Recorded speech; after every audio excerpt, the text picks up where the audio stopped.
choose all the following items that do have a net force acting on them. Some net external force, I guess. So A, a car moving on a curved road at a steady 50 kilometers an hour. B, a car moving on a straight road at a steady 100 kilometers per hour. C, a golf ball at the peak of its flight through the air. And D, a rock falling off a cliff. Okay, so let's see, drum roll. The green ones are the ones I like. So what did I think? A car moving on a curved road is turning, so the velocity is changing. So in all these cases, what I'm doing is I'm thinking about Newton's first law, which is that there's sort of an if and only if thing. This is saying that it's going to have constant velocity if there's no external force. So the other thing is that if it's changing its velocity, there must be an external force. So direction of velocity is changing. And I would say this is acceleration. Just because it's not speeding up or slowing down, it can still be accelerating if it's turning. So that one has to have a net force. A car moving on a straight road at a steady, so yeah, this one I would say straight road, so this is constant velocity. So it's got a zero acceleration, so there must be zero net force. So there might be forces on it, but they have to all cancel out. Golf ball at the peak of its flight through the air. So what's going on here is that it actually is turning, right? And I don't know, it's got a velocity that's horizontal, but it's always changing at every moment. And that's because there's a net force, which is gravity. And a rock falling off the cliff, the same thing for both of these, okay? Is that gravity does count as a net, it can be the net force if you're in, it's called free fall or projectile motion. 3 forces act on an object. It's basically a free body diagram. In which direction does the object accelerate? Diagonally down and to the left was the one that I liked. The 3 forces, so you can add sort of F1 and F2. This is called the parallelogram rule, which is that if you have F1 plus F2, you can make a kind of a parallelogram with it, and then the sum of the F1 plus F2 is that direction.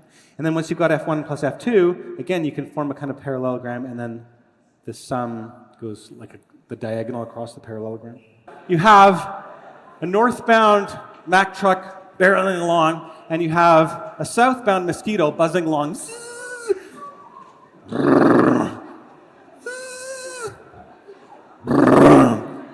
And the tension builds, and then splat!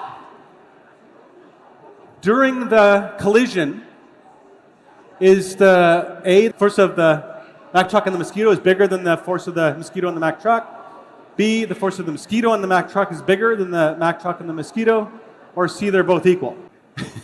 So 0 people thought the mosquito has more force on the truck than the... So, okay, same thing. Mosquito hits the truck. Which is largest? A, the damage that the Mack truck does to the mosquito. B, the damage the mosquito does to the Mack truck. Or C, both of these are equal. Yeah, there we go. So my wife's a litigator, and she talks about damages sometimes. And so you can imagine that the Mack truck, well, I guess it's got a little splatted mosquito on its windshield. Maybe you have to wipe that off. That's not going to cost you much, right? But you think about the mosquito. She's not coming home to her kids tonight. There's all the, death, future earnings are all gone, everything. So there's a lot of damage to that mosquito. So, okay. So why is that? It's the question, what's going on there? There's some sort of difference. It's not the force, it's the mass. So if the force is equal on the truck and the mosquito, is the acceleration equal? What I would say is that if you think about Newton's second law, you're dividing by the mass of a mosquito versus dividing by the mass of the Mack truck, you're going to accelerate, the mosquito is going to accelerate much more. So the truck, during that interaction, might slow down a little bit because it got hit by the mosquito, but the mosquito, in fact, completely reverses its velocity, right? It was going south, now it's going north, so there's a huge, huge acceleration, and that is what causes all the damage on the mosquito. Okay, so I've said that all forces come in these interaction pairs, and this is the hardest one, is gravity. The question is, consider a basketball that's flying around, and there's this gravity force on it. So if all forces are an interaction, what's the other force in the interaction pair here? There's a list of possibilities. I'm telling you, it's one of these. Okay, D. This is actually what I like here. So it seems a little bit silly. One way I think of this is, I don't know if you guys know, but I once discovered a star, and what I was doing is I was looking at a star that I could see, a pretty large, bright star, with the telescope in Richmond Hill, and I was seeing that it was accelerating. Something was pulling it. There was some force. And so I inferred that there's another star, that's the one I discovered, the faint small one that's orbiting around. And I was seeing that reaction of gravity. So every force is an interaction, and that includes gravity. So now it's a little silly to think because we're never going to measure this, but what I'm trying to say to you is that if you jump, okay, or something, if the Earth is going the opposite direction, there's some sort of conservation of momentum there. And why you don't notice it is because of these masses. So if you've got a basketball and the Earth is pulling it down, the basketball pulls the Earth up. So if you look at the acceleration of the ball, well, it's pretty easy. You've got the net force on the ball, if it's half a kilogram, is 4.9 newtons divided by the mass of the ball, which is 0.5 kilograms, and you get 4.9 divided by 0.5 is 9.8 meters per second squared. That's how you solve that out. And then, so the acceleration of the Earth is going to be the same, 4.9 newtons, pulling upward on the Earth, divided by the mass of the Earth, which is 6 times 10 to the 24 kilograms. So that equals 8 times 10 to the minus 25 meters per second squared. You can do it with font size or something, but you sort of see what I'm saying there. So 8 times 10 to the minus 25 meters per second squared is 0. It's certainly not something anybody can measure, but this is how I like to think of the Newton's third law in the case of gravity. I mean, it's never useful, but Newton's third law is very useful in problems, and so we do need to kind of apply it to everything, and I even do apply it to gravity, and it comes up in astronomy, like I say. I've got two 100 Newton masses hanging off the table, and there's a pulley on each side, which I'm going to show you this in a minute, and you've got a spring scale in the middle. And so which does the spring scale read? Does it read 0? Does it read 100 newtons? Or does it read 200 newtons? Or D is some other reading? Look at this. Oh no. It's all over the place. A third. Okay. You have a spring scale. And if you pull the spring scale, it gives a reading. A 200 gram mass. Can you see it? No. And if you can see that it's 200. That's a 200 gram mass. So I've got a 200 gram mass on one side and a 200 gram mass on the other side. Now, one thing is that, and it reads 200 grams. One thing I can do actually is I could just take off one of these masses, just remove it. So I'm only doing a 100 mass. Or I guess I could just pick it up. Whoops. And go like this. What do I get? 200. Right? Well, that's actually what it's supposed to be. There's a 200 gram mass hanging off a spring scale. It's 200. So what if I use the pulley, the frictionless pulley, to go sideways with it? 200 grams. Sort of, you can see it there. This isn't that surprising that one mass is going to read 200 grams. Now I'm holding it over on this left-hand side there with my hand. So I'm pulling with that same force. So instead of pulling on it, I guess I could just hang this scale off the other side without screwing it all up. So now just put it over here, and that balances it out. Same reading, though, it hasn't changed. It doesn't matter if it's my hand or if it's a mass, still get 200. Okay, something is affixing. You can't weigh something at the grocery store unless the other end of the spring scale is attached to the ceiling or a hook or something, right? There's always got to be two sides to a spring scale, and you're pulling it with some tension. And that's what the spring scale measures. But basically, this tension up here is 100 newtons. It balances out the weight.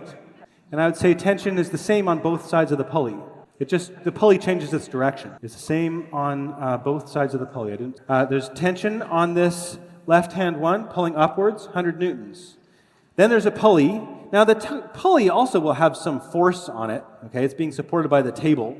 So I guess there's an upward force on both of these pulleys that's going to be also this 200 newtons, but there's tension is 100 newtons and 100 newtons and 100 newtons. And the function of the scale is to measure, the scale reads the tension. All forces come in pairs. It's not like, if you hold it or if you attach a string to it that it somehow changes those pairs. The scale reads the tension. That's what scales do on either side. It's not that now we've doubled it up. It was always double. It's the fuzzy dice problem. I don't know if you've ever seen, sometimes people have objects hanging from the rearview mirror of their car.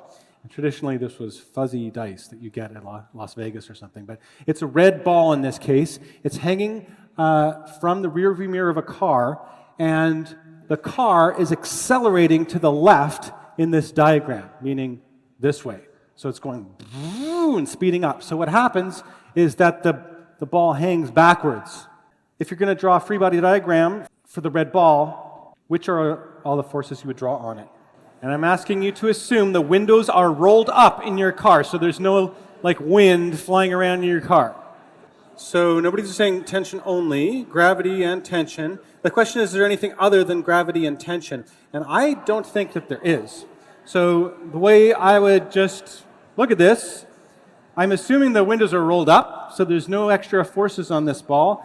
All that's happening is tension is acting up like this, and this weight is acting downwards like that, which is M equal to mg. And the net force there, if you were to add those two together, would be towards the left, and that would match the acceleration. So that's how you do the force diagram. In the figure shown, is the tension in the string greater than, less than, or equal to the force of gravity on block B, so the weight of block B? Survey says equal to. So definitely not correct. The trick is it's a frictionless table. Don't forget to draw a free body diagram of block B. What is it? Tension up, and this is the weight of B acting down. You're trying to compare those two. You've also got a free body diagram of A. What does that look like? Well, normal is going up. The weight of A is going down. Those cancel. And then you've got the tension acting to the right. Is there anything else? No, because it's a frictionless table. So the question is, does A accelerate? Go where the net force is, right? It should accelerate to the right. So if it does that, it's connected to B, so is B accelerating? Yes, B is accelerating down. So the net force has to be down. So I would say F net on B must be down. Otherwise, it wouldn't accelerate down. Okay? So WB has to be greater than the tension. And so the tension is less than.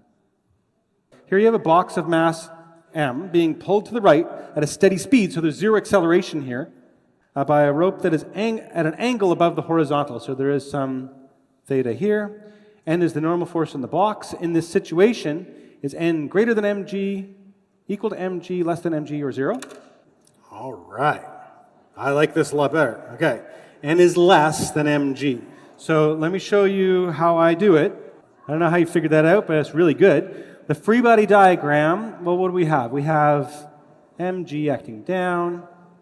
We have tension clearly acting up like this. We have normal force acting up like that. And then we have some friction acting backwards like that. I'll call it Fk. Fk is something called kinetic friction. And so there's going to be T is diagonal. There's T sub y, T sub x. There's some theta. There's T. I think you end up, if you do all the math, Tx is probably going to be T, which you don't know, times cos theta. And T sub y is going to be T sine theta.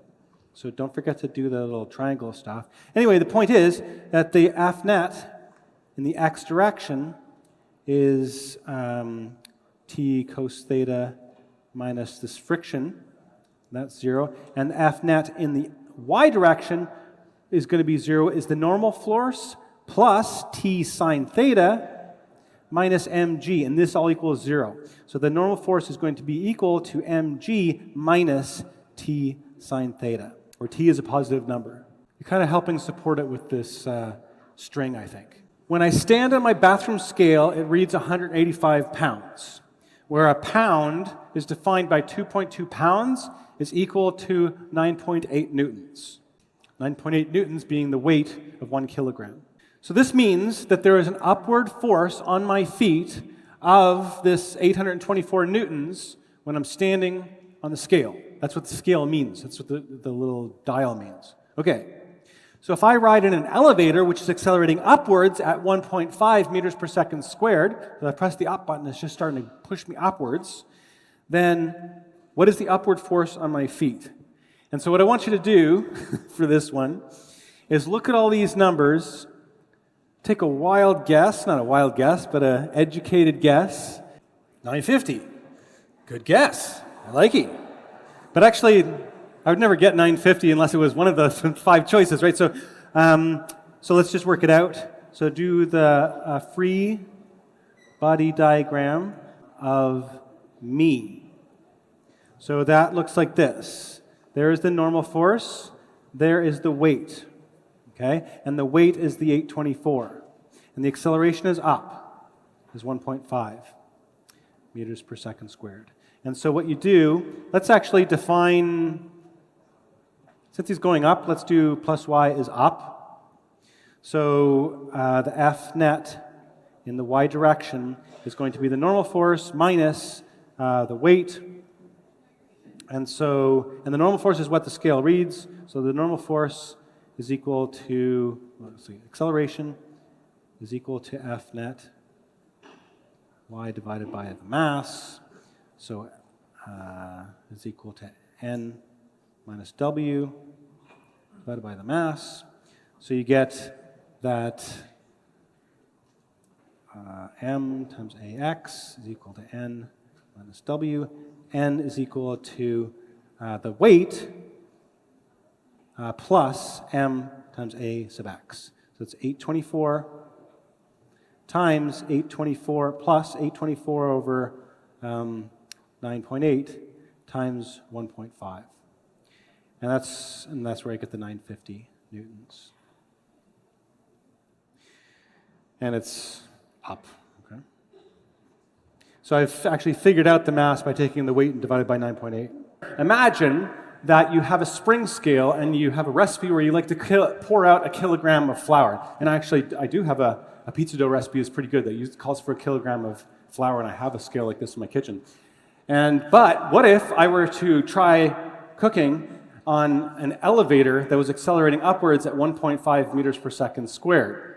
If I then, while the elevator was accelerating, poured the flour in until the dial read 1 kilogram, would I have too much flour, meaning it's dry? Not enough flour, meaning it's too wet and sticky, won't form there'll be holes in the crust, or will it be C-OK? So, not enough flour, or too much. So there was some jostling around. So what I think is that you're accelerating upwards, so for any given amount of mass, you've got, if you look at the free body diagram, you will have the normal force upwards and the gravity force downwards. And so the net force is the vector sum of those two forces, and the net force has to be the same as the direction of the acceleration, which is up. Meaning that upward normal force has to be bigger than the gravity force. Now they're the same when you're in your normal kitchen that's not accelerating, and that's how the spring scale is calibrated. So if your normal force is bigger, you're going to read too much mass. So the scale reads high. In other words, even when I've poured maybe 0.9 kilograms of flour in there, it'll read 1 kilogram and trick me. What if you use a pan balance instead of spring scale? Pan balance meaning that you put some masses on one side, put maybe 1 kilogram of a brass kilogram or something on one side of the pan balance, and I pour the flour into the other side until they balance. The correct amount. So that's sort of what I was going with there.